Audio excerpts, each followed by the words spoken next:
Welcome to the simplicity of happiness when more is too much. This podcast offers tips and techniques for a better life.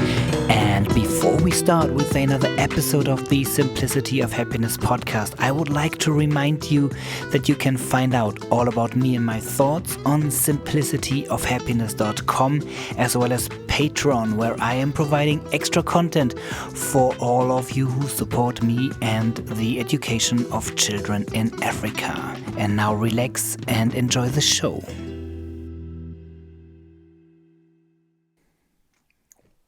Hello everyone, and well, good to see you or good to be able to crawl into your ears at the moment.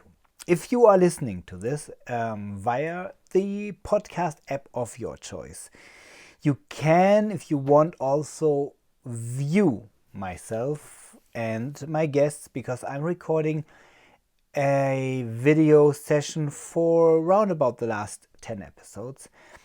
I found out it is giving a better impression of myself, the body language and the guests. And so if you want to head over to YouTube, and like my social media handle at most of the other social media networks, if you're looking for Flojo, so it be youtube.com/Flojo, you will find all of my videos, at least those that are public, because I am regularly recording videos that are not public, meaning they are for my patrons only, or they are somewhere on the Simplicity of Happiness site under the resource section. And I want you to sign up to the newsletter to view them. They're completely free, and I'm giving my best to create meaningful content. But in order to access it, you have to sign up to my newsletter. Today I decided to do this little pre-recording before we head over to the real podcast, because it is a special guest of mine. And I don't think I'm introducing him the way I should, and while listening, I don't really like myself. I'm interrupting him quite a bit, but I enjoyed it so much. I mean, this was like meeting an old friend. So just in case that you are listening to this, thank you, Ryan. It was a blast. I could have talked the whole day, and not only about the simplicity of happiness or minimalism, but about snowboarding and everything else. So I really hope that one day we'll meet in person.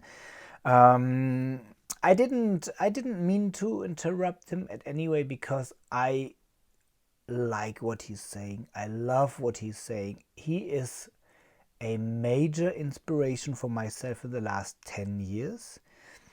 I'm listening to his podcast. You can find everything about him and his business partner Josh at theminimalists.com. They have a YouTube channel, they have a podcast, they have a private podcast where you have to be a Patreon member to be able to listen to it.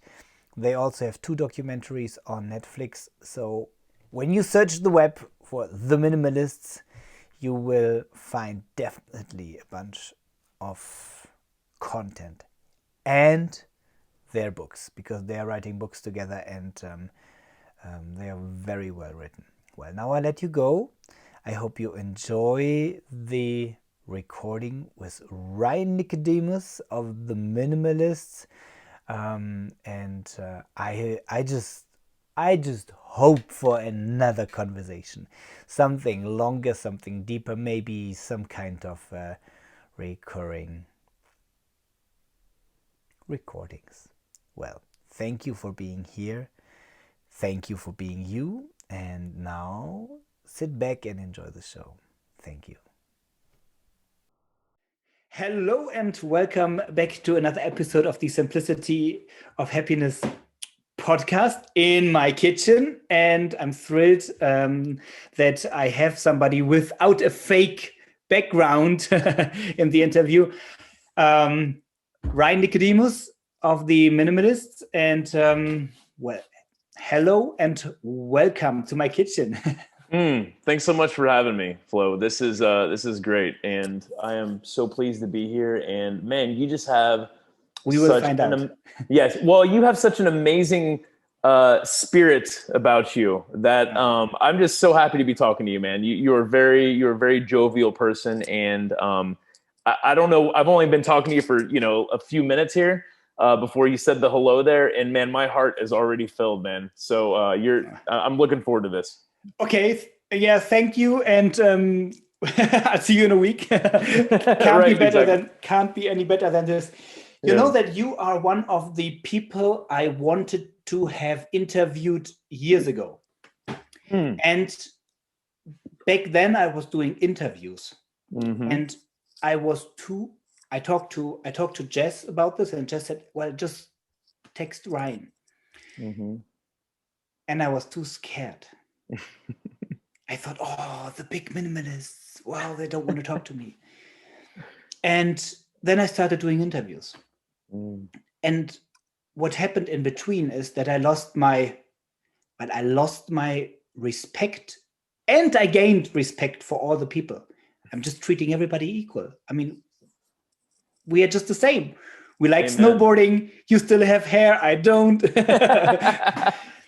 And this is why I wanted to do meaningful conversations. And what I'm asking myself the whole day is, what would make this a meaningful conversation for you?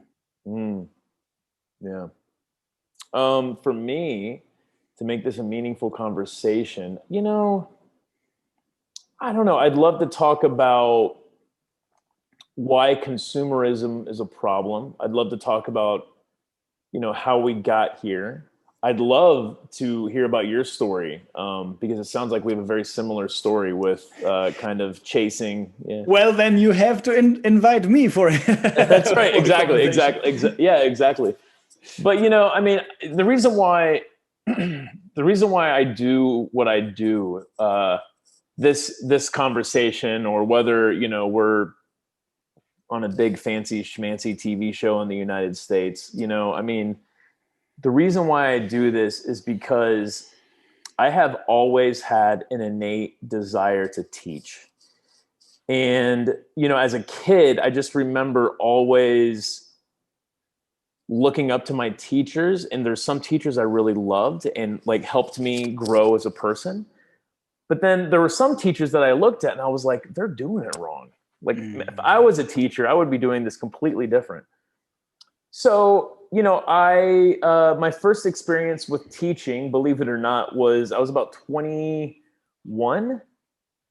I was working at a daycare where they take care of little kids. My cousin had worked there, and I needed a job badly. And she was like, Ryan, she's like, you're going to be great with kids. She's like, you need to come out to the daycare, have them interview you. They need help with summer camp. So, in the summer, the kids are out of school. So at the daycare, they have an influx of kids during the summer, and they go on field trips. They go to the pool. They go to roller coaster parks. They do a lot of. So I thought, oh, that sounds great. It would be so cool to hang out with kids and to go on these field trips. But what I didn't realize I would get out of that experience was really just, I saw a lot of kids who reminded me of myself when I was a kid. And I know about the care and the attention that I needed that wasn't given to me. So for me, it was such a beautiful opportunity to see some children who needed that care and attention, and I could give that to them. And, I really feel like there were some children's lives who I very much, I changed for the better. And it was a lot of fun. So that was my first experience with teaching. And then I got, the offer to go work at a fancy corporation in telecommunications. Yeah. And because I certainly wasn't making, teachers don't make a lot of money. I don't know how it is in Europe, but better, much better. Yeah. So especially as a daycare teacher, because I didn't have a degree, I was paid even less. Yeah. So I saw an opportunity to go and make a bunch of money. And to be honest, Flo, I prefer honesty. yeah, yeah. Well, when I say to be honest, really what it means is to be frank, to be upfront. I like that as well. Yeah, yeah. So be frankly honest. Yeah. So I took on that job at the daycare because I thought to myself, man, this is going to be awesome. I'm going to be working with all kids and I'm going to be working with all women. This is going to be awesome, right? So fast forward 7 or 8 months into that job, I'm like, I'm working with all kids. I'm working with all women. Like, what had become the reason why I started working there, it kind of became why I wanted to leave, is because I just, it just wasn't all what it was cracked up to be. So I found an opportunity to go be a salesman at a telecommunications company. And what I learned as a salesman, see, in the United States, like when you hear of a salesman, you think of somebody who's dishonest, someone who's misleading, someone who's just trying to get money, someone who's like there's a term called sleazy car salesman. Have you ever heard this term? Okay. So like that was my impression of salesmen. So it wasn't until my best friend Josh Milburn, he was like, "Hey, you can come work for me and be a salesman." And I'm like, I don't want to be a sleazy salesman. He's like, "You won't be. Don't worry about it." So what I learned as a salesman is that when someone walks through the door, whether or not they're trying to buy a cell phone or whether or not they're trying to buy a car or a house, they want to be sold. That is why they are there. They are there to be sold a product. So what I learned as a salesman is that if I'm honest and if I'm upfront and if I have the best of intentions if I'm actually looking out for that person, you actually become a really good salesman. It's possible to be a salesman and to be a good person. So what I learned is like, I am actually educating, I am teaching these customers coming through the door. So I think that's why it worked out for me so well to climb the corporate ladder, because I just kept finding different ways to teach people in this corporation, whether it was customers or whether it was my employees or whether it was the managers underneath me who would teach their employees. Mm-hmm. So that's I think what really connected with me. But there was a certain point where I realized that the money and chasing the money was doing something to me, that it was making me be a very disingenuous person. And it was creating this hunger that it was just making me be someone who I wasn't. So I think about when I was managing retail stores, and there was this one particular instance where this person came in. They had their little 5-year-old with them. They purchased the phone. They left, and I went to my employee and I said, "Why didn't you sell that 5-year-old a phone?" And he was like, "He's 5 years old. Like a 5-year-old doesn't need a phone." I'm like, "Well, that's not for you to decide. That's for the parent to decide. But here is how you can talk the parent into selling this phone to a 5-year-old." So like, that was probably my first taste of like, it didn't feel right, but I was just doing my job. So like, that's what I would tell myself. Well, you're just doing your job, Ryan. Like, it's okay. Yeah.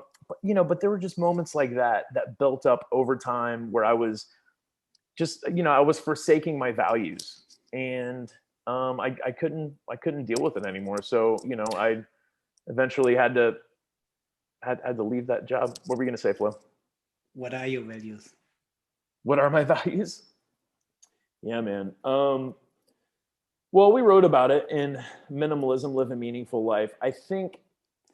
Well, I'm going to jump in there for a second. Yeah, go for everybody who does not know who you are, because I just said, "Hello, Ryan," and this should be completely satisfying for today's episode, because if you are interested, you listener, if you are interested in decluttering, mind or material possessions, because you are looking for something more meaningful.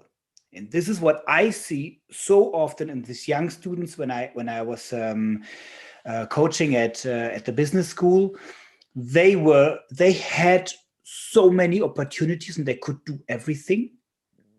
But you can only, well, if you want to say truly yes to something, you have to say no to everything else. Amen. And what we learn is that we let everything in. So if you want to learn anything about this, even the how-tos. Yeah, we have some how-tos, yeah. Visit The Minimalists. You have several books out. I think it's primarily Josh who's writing the essays, right? Or are you together? Yeah. So Josh is writing outstanding essays. You have 2 documentaries out, both on Netflix. I think one is called The Minimalist and the other one is called Less Is Now. One is called The Minimalists, Less Is Now, and then the other one is Minimalism, a documentary about the important things. Yes. Yeah. And but if you're looking for minimalist in Netflix, you will find it. And so if you want to know anything about that message or the how-tos or downloads, visit that website and you will find tons of information. This is why today I'm more digging into the person. So back to that. What is, I mean, if you not what you wrote in that book, but right now, standing in front of me, what are your 2 main values? My two main values would be my health and relationships. And that holds true in that book. That's why I reference that book, is because whatever we wrote in that book as our foundational values, it still holds true to this day. Now, it's interesting though, Flo, that may change tomorrow. It may change 5 years from now, and that's okay. And I think that's where I think people look, they're searching for answers. But those answers that one receives, it might be the right answer at that time, but it may not be the right answer, 10 years down the road. So it's important to have these values and have your beliefs, but don't hold on to them too tightly, because the moment you stop changing, you're dead. Yeah, totally. So I just want to tell people, and I don't know if you do show notes or not, but like they can just go to theminimalists.com and everything that you said is there on the website. So you can go to one place and it has everything. Yeah, well, you could even scroll through my blog or look for minimalist. I think I mentioned your trailers and I mentioned some books there. So and I every once in a while I'm writing about something that I heard from the 2 of you. Cool. Excuse me. So you can definitely find anything if you just look for The Minimalist on my blog, or you just Google The Minimalist and you're right there. And I do show notes and I will link it there. Yeah. You said that there is a new book coming out, right? Yes, there is. Is this already on pre-sale or order or anything like this? It's on pre-sale. It comes out in July. It's called Love People Use Things. And it's interesting how that was a total mistake. Can I tell you the story about that whole saying, love people use things? I think I have heard it, but yes. Well, I mean, for your listeners, well, it's interesting. We were on tour, and there's a Drake song that he has a line in there where he's talking to his like ex-girlfriend, and he's like, I wish you wouldn't love things and use people, and instead do the opposite. Something I'm paraphrasing. That's not the exact line. And when Josh and I were listening, we were on tour in 2014. We were listening to this, and Josh is like, he's like, we're gonna have to start like using this at our events, because that's really what our message boils down to. And so during our events, it would always pop up where he would be like, I try to like love people and use things, because the opposite never works. And every time he said that, I just saw people kind of, I saw their energy shift, their bodies shift, because it really resonated. And I went to Joshua and I was like, how often do you call him Joshua? I call him all sorts of things. I call him Millie. I call him Josh. I call him Milburn. I call him all sorts of things. So I'm talking to Millie, and I was like, man, that's a very powerful saying. And we need to start ending every single one of our talks with love people and use things, because the opposite never works. Because that in itself sums up our entire message. So we started doing that 2014, and now it has become it's kind of how we close out our podcast. It's what we end the first documentary, Minimalism, that we ended on that line, because that's ultimately what we're trying to do. We're really trying to help people emotionally get to, because intellectually it makes sense. Oh yeah, love people, use things, because the opposite never works. But to get there emotionally, it's a very long road. It's a very, and everyone's path is a little bit different, right? So you asked about, how can we make this a meaningful conversation? And really, like, that's how we can do it. Like, I just want to help, and I want to teach people how to get there emotionally, where they can feel they can feel those words rather than just hear them. It's the same thing with any cliche. You hear money doesn't buy happiness. Yeah. Money doesn't buy happiness. But until you emotionally connect with that, intellectually, it doesn't mean anything. So this book, I will talk about this book just a little bit, because I think it's very important, because I know people are watching this right now or listening to this, and yes, they are saying, yeah, Ryan, that makes sense. Love people and use things.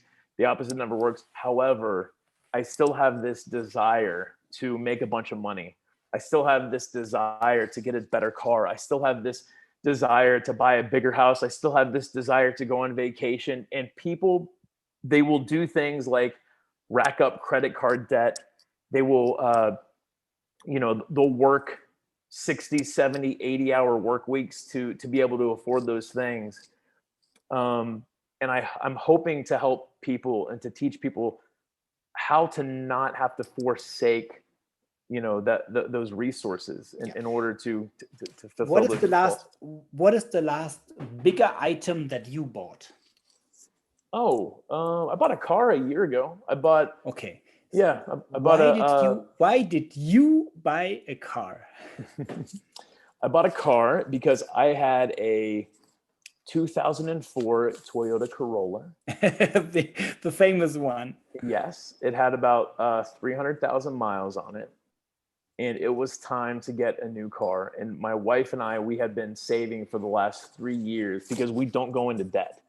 So we have been saving for the last 3 years to purchase a car. We've also been saving, like, for a house. I got lucky a few years ago, or maybe 5 years ago. I bought some Tesla stock, and like, it has done really, really well. So I had enough money from my Tesla stock plus the money that we had saved up to go buy a Tesla. And I really wanted to get a Tesla Flow. Like, there's all those things I could say, like, it saves the environment, it drives itself, it's got the, all the cool gadgets, and, it's a very well-made car, and it's very easy to, like, talk myself into buying that. And I went to Josh and I was like, hey man, I think I'm going to buy a Tesla. And he was like, are you going into debt for it? And I'm like, no. I was like, I have enough money. I can, drop the money and buy this Tesla. He's like, Ryan, you don't own a house yet. I'm like, yeah, that's true. He was like, do you feel good about purchasing a Tesla before you own a home? And I was like, oh, I'm like, you know what? It's a very good point. Like, it seems kind of silly. It seems kind of silly to spend, $50,000 on a car, or, that's like after taxes and everything, before I own a house. So we ended up buying a 2016 Toyota RAV4. It's a hybrid, and it does have some bells and whistles on it, but it ended up being like $18,000. And the reason why I'm even telling this story is because me, as one of the minimalists, I wish I could say, hey, Flo, if you and your listeners, if you go read our books, if you watch our documentaries and listen to all our podcasts, you'll never want to buy anything again in your life. Oh, I want to buy so many things. Yeah. So, I want to show people who are watching this, and show people who are listening to this, that these impulses are always going to be there. Yeah. And I think this is exactly why I asked. This is why I wanted to have an example from you, because this is this is real life. Mm-hmm. Well, let's talk about snowboards. There are so many nice snowboards out there. And by the way, we bought a car this year. Oh, okay. And we bought a SUV. We were looking at the RAV4, and we ended up with a Mercedes-Benz a GLK, is it? Well, whatever. So the off-road version. And when we saw that, I like status. I like to be special. This is why I have no problem with bigger cars. My girlfriend has a big problem with it. She saw the car and was like, never ever am I going to drive anything with a star at the front. So she always wants understatement. And then we looked at a lot of different other cars. This one we could pay for it cash. It's used from 2012, I think. But it's really solid. And we asked ourselves, what do we want to use it for? It was not about having a bigger car. It was about, well, I got myself a little Corona project, so I'm raising all kinds of animals now. And I have a boat, which and both are things that I want to share with people. So for the boat, I want to invite other people. I want to rent it out. For the animals, I like having high quality, ethical food. So I'm sharing this with a lot of other people. And I needed to have, I think it's called a clutch, right? Yes. Where you put it. So I needed a clutch. I needed a car which is strong enough. We needed to have a 4-wheel drive because we're living in the mountains, and we had a very, very, very small Lancia Y before. So that was the smallest car possible, and it gets stuck all of the time. And my girlfriend is a doctor. So sometimes she needs to go in the middle of the night, and she needs to go down the mountain. So it sucks if you don't have a 4-wheel drive. And we did not want to buy an extra camper because we like to be out in the mountains, go hiking, and then sleep in the car. And this one had the possibility that you could open the trunk and make it completely flat that you can sleep inside. And there's, now we are getting basically 3 cars, and we need it so much. Right now it's completely full because I just went to the mountain cabin and I brought stuff up there and down, and my barn is like this on the mountain, and this car makes it all the way up there, at least in the summer when there's no snow. So this is, I think, one of these examples. We ask ourselves, what do we need it for? And we have no problem whatsoever to use it, to make it dirty, to put crap in there, and to borrow it to other people. So if my neighbor now needs something to be pulled by a stronger car, I say, okay, I'm going to do that, because we can. And I think this is what you just said. And I was really curious about the Tesla. I wanted to know, how did you make that reasonable? The Tesla was a luxury. It was, but and this is, you asked me what my values were in relationships. The reason why it's so important for me is because I know that I'm stronger with good relationships in my life. Like with Joshua, I could go to him and I could get his advice on this, and I know he's going to be honest and upfront. And he did. He helped me think it through and kind of helped me, reel back a little bit, that impulse to get the Tesla. But there's nothing wrong with owning a Tesla. Like, do you own luxury items? Well, I mean, what's luxury? I mean, I don't know. You brought it up. You said the Tesla is a luxury item. Oh, okay. So luxury. Okay, so luxury. I look at it's a non-essential item, and so what I mean by that is, like a car. I technically don't need a car. Like I could Uber places. There's a little bit of public transit. I have a bike, so I don't. It's not absolutely essential. But regardless, though, you take a non-essential item and you get all the bells and whistles with it. Like, to me, that's what luxury is. It's like, it's getting something that, first off, you probably don't need, or you could live a pretty good life without it. Yeah. So that's what I mean by non-essential. And then you have all of these like extra bells and whistles to it. So luxury items, I mean, I don't really own any. I just bought a new iPhone because I had the iPhone 5, and like it was just time to finally get a new phone, and like I should have bought it a year ago, but I tried to like make do with what I had. So there's a certain point where, you know, the benefit outweighs the cost. So what I mean by that is like that iPhone 5, you know, the benefit was not having to spend money. It was, you know, sticking with my principles of like, I'm not going to upgrade. Well, then there's a certain point though, where like that cost is too high and I have to like weigh that out. So yeah, I, you know, literally just got this like a week or two ago. So yeah, I mean, but I consider that a luxury item, you know? Yeah. I upgraded my iPad Pro to the newest iPad Pro, 2020 version, just 2 months ago. Because I'm doing everything. I don't have a computer. When I got this, I said, okay, if I want to get an iPad Pro, it says it's your new computer, so you have to get rid of the computer. So I get rid of my Mac, and now I'm doing everything with the phone and the iPad. And with sailing up in the mountains and traveling in Africa so much, especially with the charging, it's so much easier because you can charge it with the USB. So, well, I found a lot of reasons why it makes sense for me. The newest upgrade for me was just luxury. It's bigger, it's smoother, and well, my work got so much easier right now.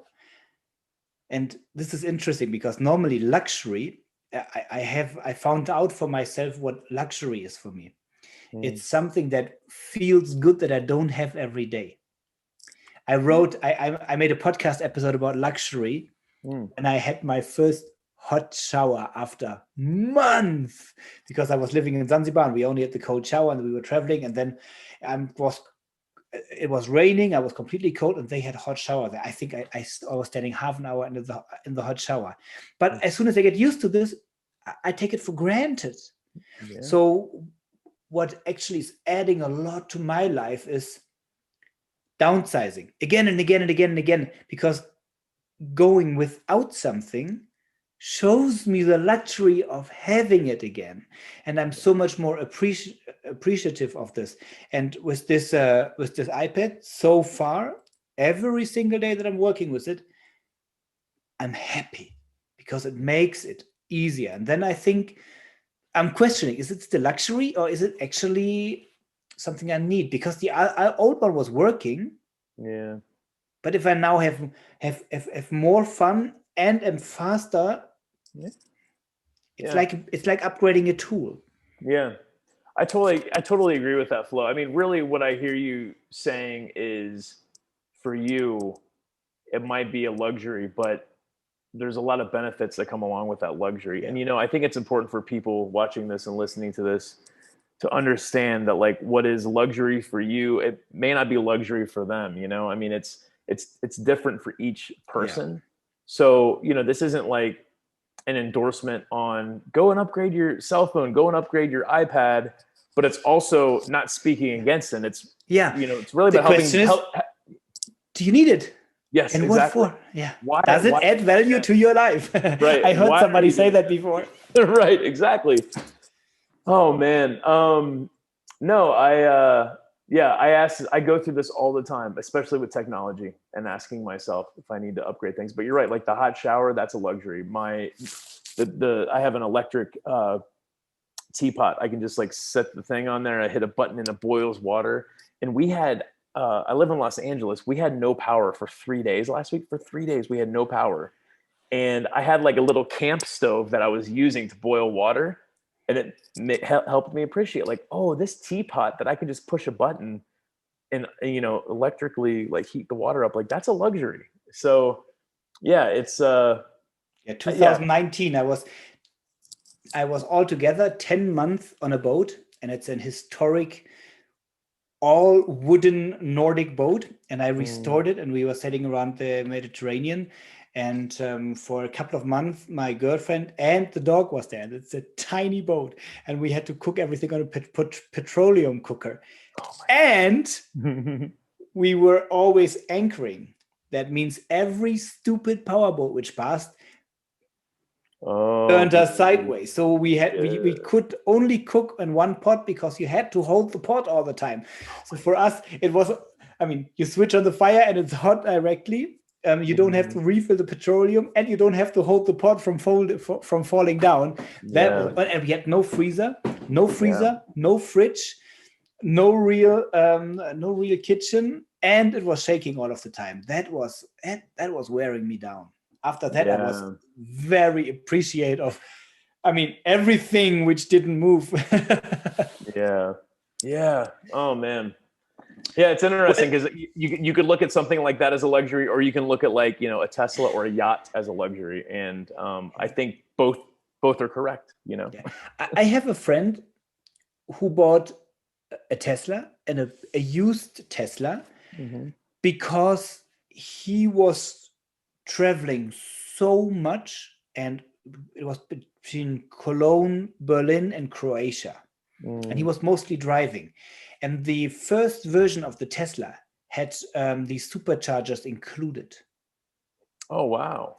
So he had to pay a big amount of money up front, but then he had basically no maintaining costs. Yeah. He could just say, well, I'm driving to Croatia.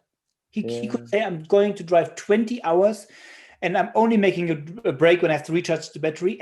And you have to look where the superchargers are, and it's for free. Wow. So for him, it made sense. Made sense. Yeah, absolutely. And that's I think where minimalism and simplicity, that's where it comes in. And that's really where it's such a valuable tool, because instead of being told what you should have, you actually get to decide for yourself, like, what is it that I actually need? So yeah, that's awesome. What is something that you struggled to let go of, and once you did, you were happy you did it? Oh man, I don't, as far as physical possessions, I can't think of, when I let go of my car, I had like a nice Toyota Avalon, with all the bells and whistles. But then I sold that and I bought this 2004 Toyota Corolla. So it wasn't that hard of a decision. What really made it difficult was like I would show up, because I was still on a couple boards. Even after I left my corporate job, there were some boards that I sat on. And like one of the CEOs, I was walking out to my car after a board meeting, and he was like, I don't like your car. And I'm like, what do you mean? I was like, it's just the car. He was like, I don't like it. So he was like judging me off of this 2004 Toyota Corolla. So it was a little difficult to get through. But that brings me to really like what I had to let go of that was the most difficult was my identity. Like I had wrapped myself up into this corporate position and, being the manager, the business marketing and sales manager of 150 retail stores. And, when someone asked me what do you do? I had a really good answer for it. And it was hard for me to come up with a new answer. And how did you make that happen? If I look at you now, long hair, a bit of beard. By the way, I like your shoes. Are they self-made, or did you buy them? Oh, they're Zero shoes, and they're Zero shoes. Okay. Yeah. Well, yeah. I thought I knew that they were Huaraches, and I thought they might be Zero shoes, but I wasn't sure. I had Zero shoes on my 2013 solo Sahara tour. So I went solo to Sahara, and I wanted to walk 4 weeks.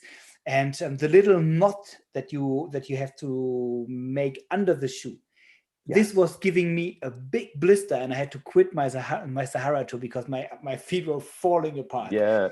I always say they're the best shoes I've ever owned, but there's a 2-week period of getting blisters and calluses. Yeah.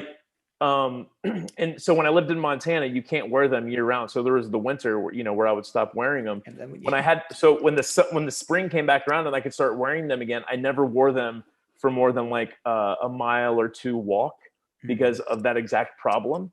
But yeah, there's definitely some like calluses and some things your feet have to get used to wear some shoes like that. Yeah, after that I figured it out, and I ran a couple of ultra marathons with sandals, Oh, and I wow. crossed the Alps from north to south in a Oh, competition wow. even. Wow. And so it is completely possible, and Yeah. it once again, there is no perfect, like with so many other things. There is Mm. not the one perfect shoe, but these, I mean, they are so simple. If they Mm. break down, you can just tie them back up. I don't know how many times I've been so multiple times in Sahara, and a couple of times I wore them through, and then I was just sitting down and I was just the crazy Yeah. German is fixing his shoes again. So, but Yeah. it's perfect. Sand in, sand out. Yeah. The only thing they're not good for is water. If you go into the water with them, like that's the one thing I have found that like they're very, very bad for like going into the river or the creek. Yeah, But because other they than get that, slippery. yeah, they get slippery and like they almost act like a flipper because the water gets caught and it pulls Yeah, away from your foot. Yeah. Yeah. I know. Yeah. I've been there. When Yeah. we started, our conversation, you said um, you have been in a lot of interviews over the last days, Yeah. and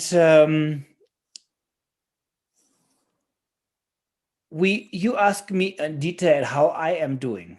Mm. So, what is going on in your mind at the moment? Oh man,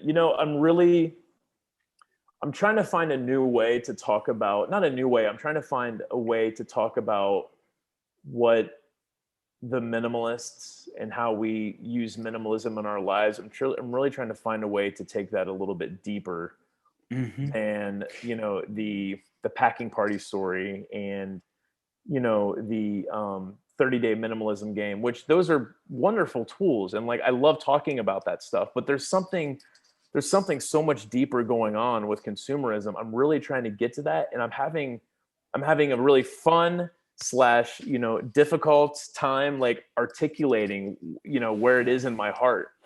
But I'm getting there, and like the interviews I've done over this last week, I love talking about those how-to things, but there's a much deeper why to that I've been trying to get to lately. So my mind has been there really on how do I communicate what we do in a way that can really touch people's hearts. And I'm happy to talk about the packing party just so your listeners know what I'm talking about. I mean, I started my minimalist journey with a packing party where I packed up all my belongings and pretended like I was moving. And then I unpacked items as I needed it day by day for 3 weeks.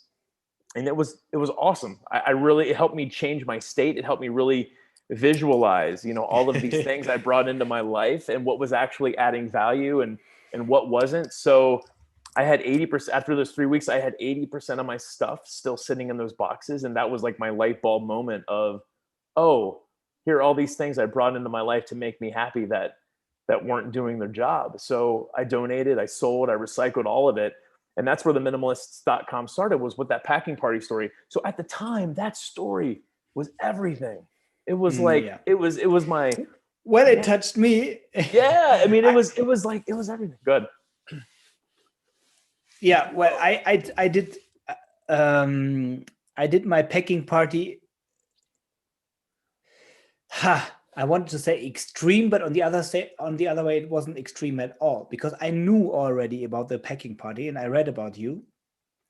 And then I met my girlfriend, and the next day I moved in, and I moved in with basically a handbag. And then I just went home to get the stuff I really needed. Mm-hmm. And then after a month or two, I was like, okay, what am I going to do with my apartment now? And I Yeah. went back home, and I already stepped down from the penthouse, and I went there, and it was full, Mm. and I didn't need anything of that. I was like, shit, I have to carry this somewhere now. Yeah. And I think I think for weeks I only went there to put stuff in boxes because I already sold it on eBay. Mm-hmm. So there was like my Yeah. I my love it. packing party was the whole house or the Well, whole. our whole book, our new book coming out, Love People Use Things. There were dozens of families who did packing parties. Mhm. Well, some of them did their whole house, some of them just did a room. So there were different variations of it. But want to undermine like how very important that story is, and how, you know, how it was the catalyst for me, Yeah. and where I am today. But you know, the older I get, it's almost like, I don't know, the more you start to, you know, dig a little bit deeper in your mind and kind of see where all of this comes from. And that's why we wrote Love People Use Things, because we want to get a little bit deeper than the how to. Yeah. Yeah. Well, we could stop our conversation here, because that is I think that's the point. For me, or for my personal journey, that was a light bulb moment when in my life, so very personal. That's why I'm talking about myself. Well, one of the last guests was Mike Mandel. He's one of the greatest living hypnotists, and by the way, the 2 shows before Mike, there was a guy called Martin Oetting, and he's just making a documentary about well-being economies. It's super interesting, because he was talking to government leaders that don't want to measure the Bruttoinlandsprodukt, is it in German? The gross income product, how do you call that? Gross income product. Are you talking like passive? Okay. And they want to change this to well-being. There's Scotland, Italy, and Iceland. They already signed that. So he wants to have a shift in the whole society. So that's quite interesting. Because now that you are talking about going much deeper, and what did Mike say? Mike said, did you ever try to forget something that you wanted to remember? It's gone. Maybe it will come back. Oh, yeah. I lost it. It doesn't happen that often to me. I love that saying. You ever forgot something you tried to remember? Yeah, that's Mike also. So Mike is really brilliant. And he had there was one thing that he keeps referring to, and it was fitting perfectly the situation at the moment. But it's gone for now. Maybe it will come back later.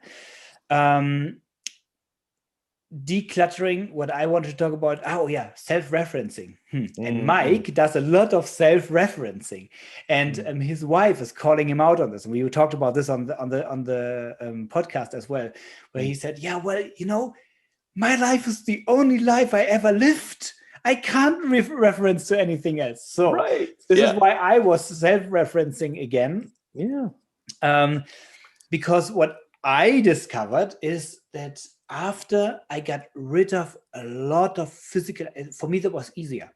I was living all in my head up here, and not in the heart, and not in the gut feeling at all. For me, everything needed to make sense. I was pushed that way. And I thought I have to make something right before I can live the life I want. I have to prove everyone else that I can do it. And because now I'm rich and successful and whatsoever, now I can do whatever I want. Now I can enjoy life. Yeah. And then you can, Isn't that funny how we tell ourselves that? That's where I was. After I got, and this getting rid of physical items, it was easy, because I can sit down and look at the physical items. And if I do something stupid or something simple as the packing party, or this where you are giving 1 item away today, 2 items tomorrow, what I did for myself is I said, for every item that I let into my life, I have to get rid of 2. Yeah. Very 1 in, simple. 2 out. Yeah, yes. 1 in, 2 out. Yeah, absolutely. And I did this for half a year, and I bought a lot in that year because I was preparing for Sahara, but I got rid of so many other things. For me, that was simple because I could look there. I didn't have to deal with my numerous feelings and fear of failure and whatsoever. I could say, okay, well, I want to have this. What do I want to get rid of? And after I did this enough, I cleared my mind, and all of a sudden I saw all these limiting beliefs. And all of a sudden I saw the way I'm communicating, the language I'm using, the way I'm treating other people. Because before that, my life was too cluttered with physical stuff. Now that this got clear, and I gained a lot of freedom. Yeah.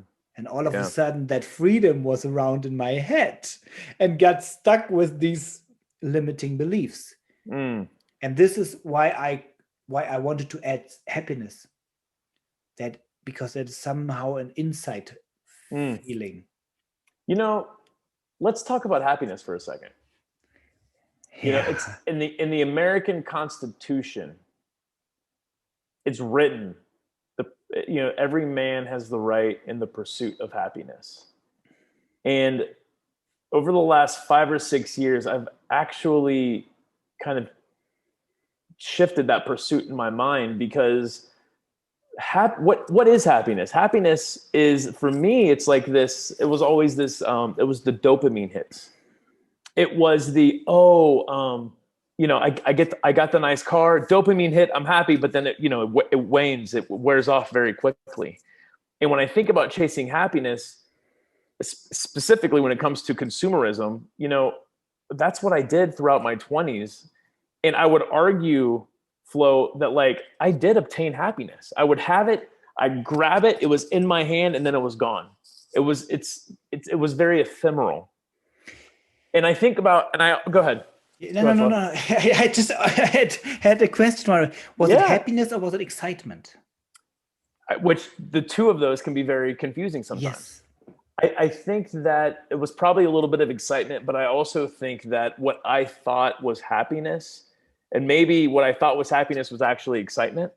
But happiness is a very ephemeral. I think happiness is still a very ephemeral thing. So I think about the times when I'm happy, I feel very almost manic. I feel so joyful, and I'm connecting with someone. I am able to be myself. I'm able to listen to someone. Like there's always this feeling of elation that happens.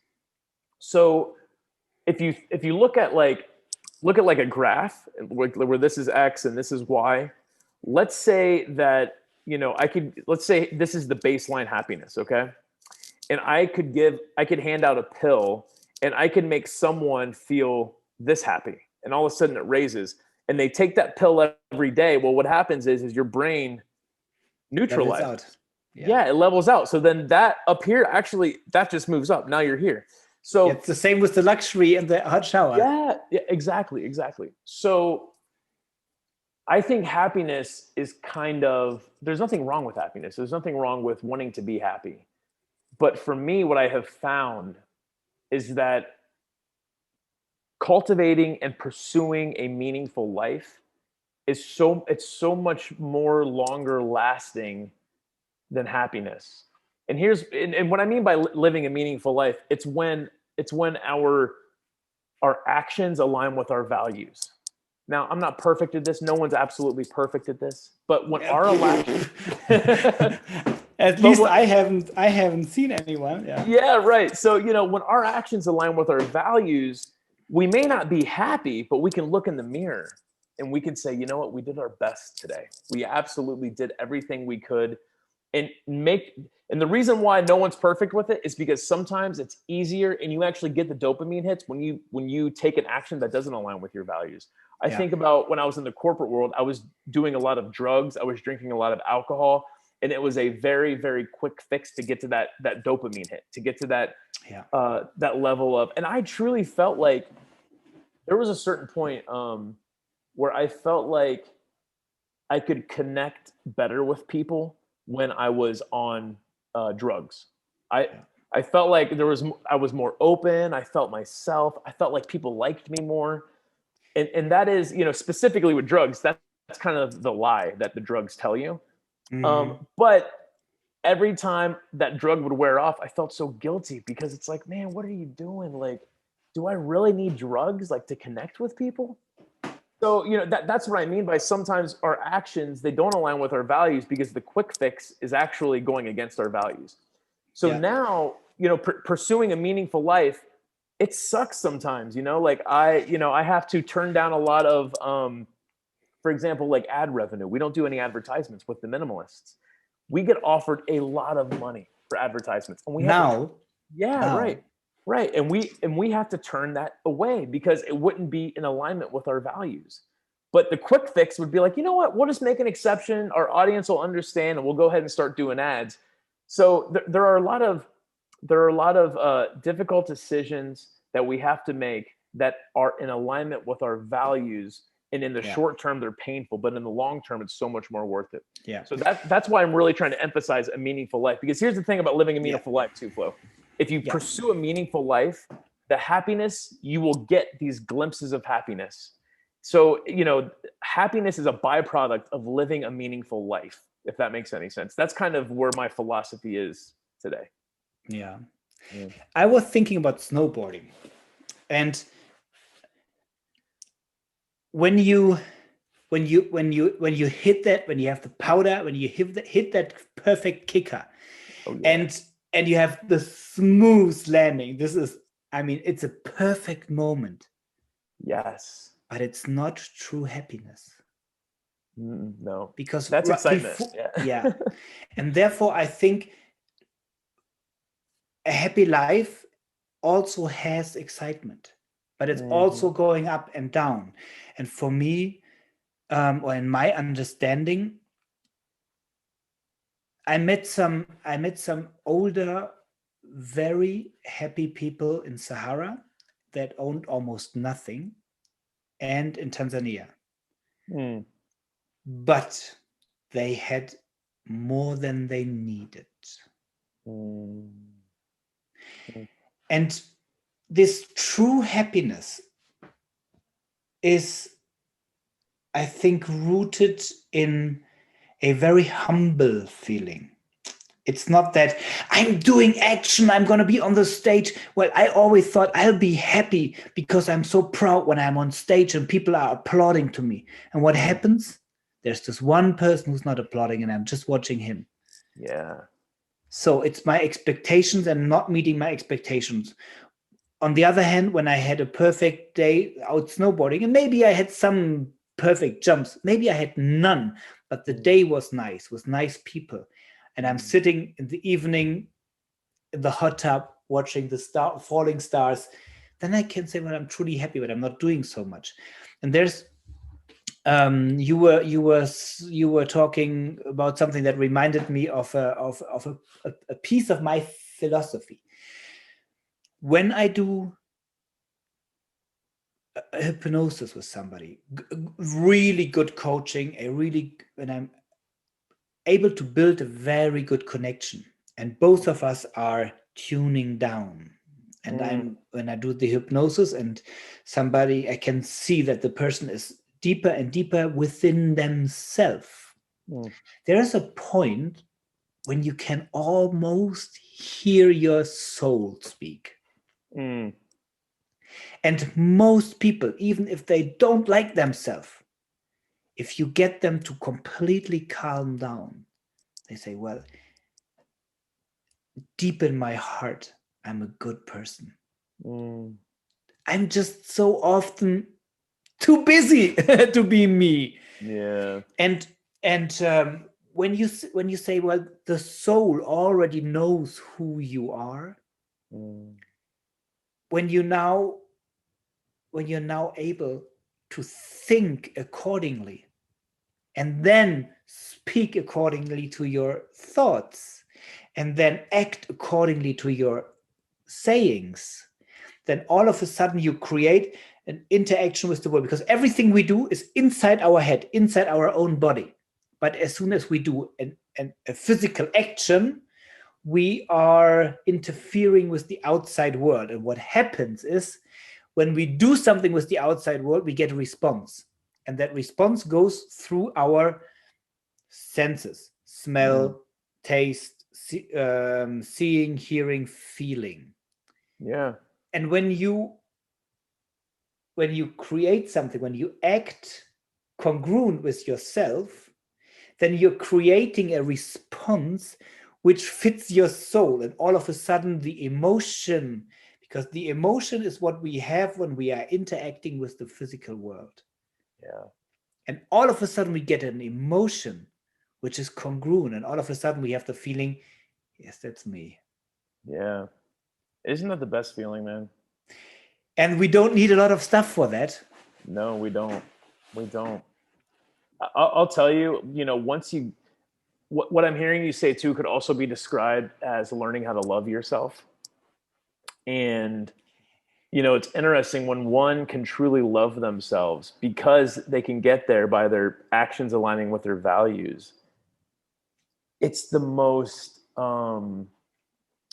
that's a very freeing feeling. It took me a while to get to that point where I truly love myself. Before I got there, anytime someone maybe would judge me, whatever they were judging me on, I would take it personally, and it would stay in my mind, and I'd lose sleep. And why does that person think that about me? But like now, because I have never lived a more authentic life. Like now, if someone throws a judgment at me, I just kind of look back and I'm like, oh, like they're in pain. I'm able to actually see it for what it is. And I can ask myself, is this judgment for me or is it for them? And it's a very, I don't know. I wish I could bottle that and sell it like that, or give it away. I wish I could bottle it and give it away. That is, I think, and maybe that is why I think you resonate with me so much, Flo. And why my heart is filled talking to you is because I can sense that you are living a very authentic life. And I love talking to and associating with authentic people because, people like you and me, we know we don't have it figured out, but we know that we have it figured out for ourselves a little bit, Yeah. This is why I was nodding when you were telling this, because I know what you are talking about.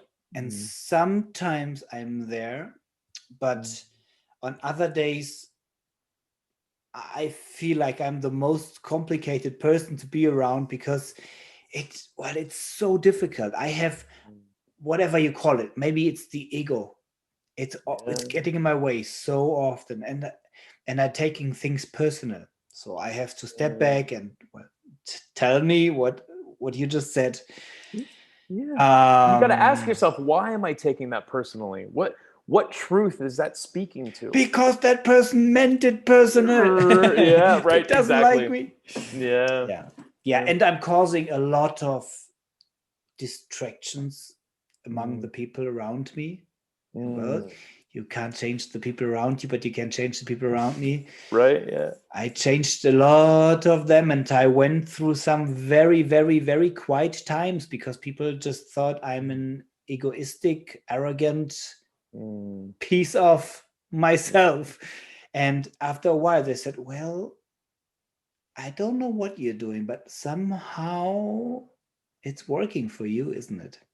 Yeah. And you know what? I'll tell you, that's how it's been in my life too. When I first started the minimalists, it's, and very rightfully so, people thought the same thing. Like, who does Ryan think he is to call himself the minimalist? And I was like, yeah, I hear what you're saying, but really I'm on this journey that I'm really happy that I can share with other people. But, there were some family members who up until literally this year, I had a family member who reached out to me. Every time I saw them, they kind of always given me, hey, minimalist, how's it go? They were kind of always like jabbing me.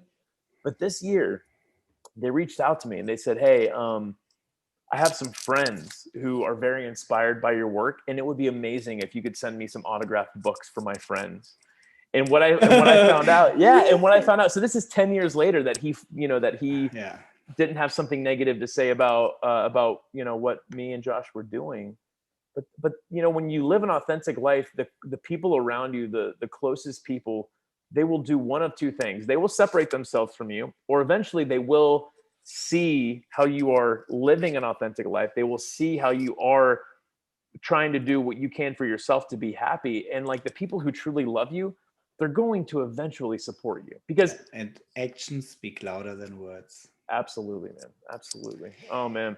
Ryan, I could do that all night long. Yeah. But you told me that you have to leave about now. Yeah. I have one question left for you. Sure. Yeah.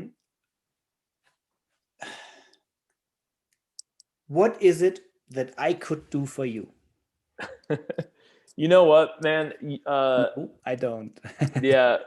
Flo, just keep being yourself, man. Like do for, these meaningful conversations, just keep having those meaningful conversations with people. Yeah. No, I mean, yeah. yes. And I precise. Okay. I'll tell you what you can do for me personally. Directly. I mean, if you want to do me a favor, actually what has been going through my head that I wanted to talk to you about after this call, but we can talk about it on, with your audience here. I've never been to Africa. I would love to go to Africa. So if you want to go to Africa with me, then once the travel restrictions get lifted and it's a little safer to travel, let's go to Africa. And I'm gonna come to Switzerland and go snowboarding as well. So those are two things that you can do for me, brother. Well, be my guest. All right, awesome. Be my guest. My wife and I we've been talking. We actually had a trip planned to Africa, and then COVID hit. Yeah. Yeah. Well, let's keep that in mind. Yeah. Ryan, make sure. Well, now that that I was finally brave enough to talk to you. Yeah. Make sure to drop me a note whenever there is something else I can do for you. We'll talk about this a little bit later. Sure. Keep up your work. Thank you. So likewise. Be yourself. You're reaching so many people, and you're making my work so much easier. Yeah, man. And then anything we can do for you too. I mean, we would. Yeah, I'd love to. If you're ever in Los Angeles, we could certainly talk about being on the podcast, or if you've got a book or something you want me to put out on the social medias, let me know. I'm happy to help however I can. But this is if this is the last time we talk to each other, Flo, this has been very meaningful, man. You know what? Can I backtrack a little bit and talk about one more thing? Yes. You talked about the ego. And I had this realization. This is a very recent realization. You tell me if I'm like way off base or if this makes sense at all. This is like within the last couple of weeks I've had this realization. We're constantly fighting the ego, and to the point where someone like you and I, we get to a point where we're like, we need to let go of the ego, and we need to step away from it as much as possible. But I had this realization that if one could completely let go of the ego, then they might become a rock. They might become an inanimate object. Like the ego is almost what defines humanity to me. So this isn't where I'm planting my flag. This is just a recent thought that I had, and I want to get your perspective on it. I feel like the ego actually isn't a bad thing. It's a tool that we get to decide how we use that ego. So I don't know how you feel about that, but I feel like if I was able to like take some tweezers and pluck the ego out of you, we wouldn't be able to even have this conversation. I feel like you would be a rock. I'm just working on having a nicer ego. Yeah, but I think that's how we need to start talking about the ego instead of talking about how bad the ego is. And yeah, well, I didn't say ego is bad in general. I said my ego. Right. That's my true. ego is an asshole, and it used to be much worse. Well, yeah, mine too. Do you want to have one idea of mine? Yeah. What do you think about all that? I think that every coin comes with a flip side. Mm-hmm. So there is a very interesting thought in the book from Neil Donald Walsh, whatever his name correctly is, Conversations with God. He said there was a point of singularity when everything was in the same point. all the energy, all the matter, everything. I mean, you and me, we were the same point, not even a dot, a point in the universe. And he said, back then, it was the all-knowing. I mean, if there is any knowledge somewhere in the world, it used to be in that one point. But the problem was that there is no knowing, or there is only knowing, but no realization without the experience. And the moment that one point blew apart, all of a sudden, which used to be one point could realize itself. Because in order to see himself, he or it needed a piece which was not itself. It's much easier to look at you and make a judgment about you than about myself. Right. And therefore, this might only be a learning experience for all of the world, and all the bad and all the evil. Maybe it has to exist for all the good, because it has the same roots. And therefore, maybe we need that ego, because that ego is so if there's a soul, body, mind, and that mind could be the ego. It's helping us to perform in that world, because our soul is the same it has always been. And the soul knows who it is. But the ego is the one experienced. The ego is the one like a teenage kid. So it's screwing up, and then it's learning something from the outside, and it thinks this is the truth, and now it has to be like this. And maybe this is the learning experience. Maybe all of life is just a learning experience, to experience what you have not experienced before. And therefore, you might need an ego that is an asshole. Right. Yeah. Oh, I love that. So even when you have the bad ego, it still could be the process of life, in the sense that you have to learn what it's like to be an asshole, because that's or to part of the deal whole with learning. it, or to or change to deal it. with it. Yeah. Oh, The wow. I love soul, I mean, if the soul, maybe the soul is just a good, or maybe just a lonely kid. Yeah. And now you have that super big asshole ego. And maybe you figured out yourself, or maybe it's just a learning experience for all the people surrounding these super ego. Yeah. Oh, I like that a lot. Well, Josh and I, we have been talking about lately withholding value judgments from things. So, like the ego, instead of looking at it like it's bad, looking at it like it's good, it's both, It is. And and I think the way you just described it, it has helped me get closer to kind of withholding a value judgment with that word ego. Yeah, that was beautiful, man. Well, then I would say I talk to you again. Yeah, even if it's just us, catching up over Skype, man. We don't have to be in each other's podcasts. Let's just keep these conversations going. This is beautiful, man. Ryan, thank you so much for your time. Thank you so much for your thoughts and all the work. And I'll hope to have you back. Thank you for everything. Yeah, likewise. Thank you, Flo. This has been great. Perfect. And you listeners, I talk to you in a week.